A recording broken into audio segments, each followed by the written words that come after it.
What's going on, fishy friends? Alright, I want to do a quick video talking about discus and showing how they grow and how to know when the fish aren't going to grow anymore.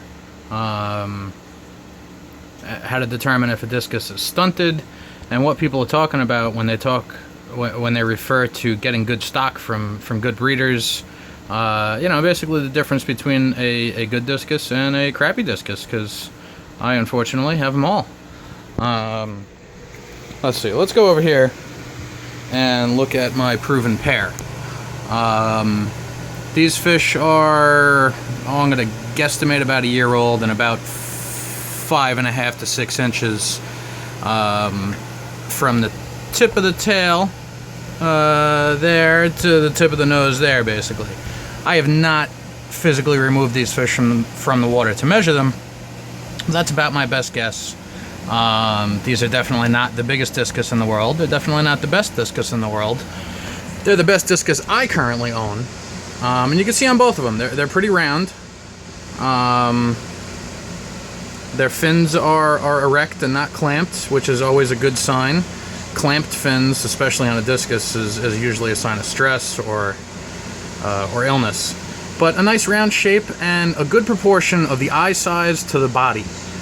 It's difficult to see it here unless you've really looked at a lot of discus, but their eye to body size is pretty decent, and they are very round in shape. Now let's move over to these guys. These are the cross between the Penang Eruption and the red Rafflesias I got from a local breeder. These fish are maybe, I don't know, 4 or 5 months old. They're probably 3 to 4 inches, we'll say, nose to tail. Again, erect fins. They're not clamped. They unfortunately have a bit of peppering, which is the black spots you can see on the body. That is unfortunately inherent in any pigeon blood discus, and especially when you cross a pigeon blood with a non-pigeon blood, which is what these are, that can be very pronounced. It's not too bad in these fish. But that aside, we're just talking about the shape of the fish, the size of the fish, and the eye to body ratio. These fish I'd also consider in very good shape. They're round. They hopefully still have a lot of growing left. They should be able to get as big as them, if not possibly bigger. It's not unheard of for discus to reach 8 or 9 inches. Very difficult to grow them out properly to reach that, and that's where large frequent water changes come into play. But again, round, good eye size to body ratio. They're not squat and football shaped. Sometimes it looks like somebody grabbed these fish and kind of just squished them, and they get a football shape instead of being round. So these guys are looking pretty good. Now, if we can compare them to what we got over here. Now, that one in the back, he's pretty good. That one right there, he's pretty round, he's pretty good. Let's pick that up where we left off. Those other guys are also pretty good. That dark one is difficult to see. But let's compare it to that little guy down there.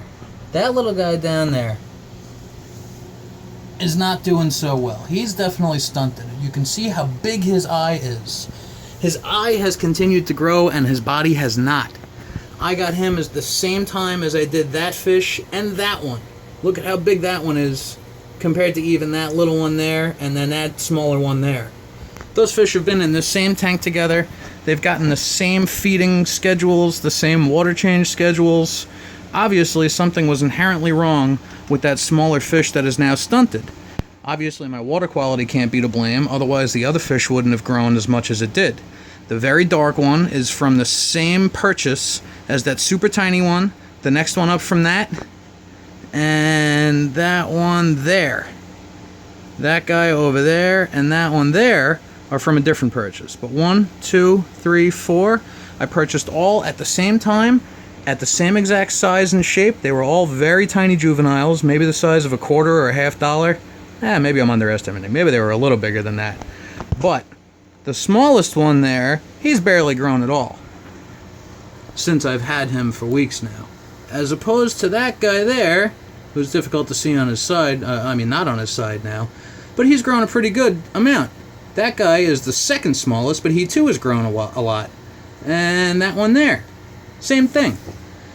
Unfortunately, this is very hard to shoot this tank to really show it, but there he is again. Look at how big that eye is.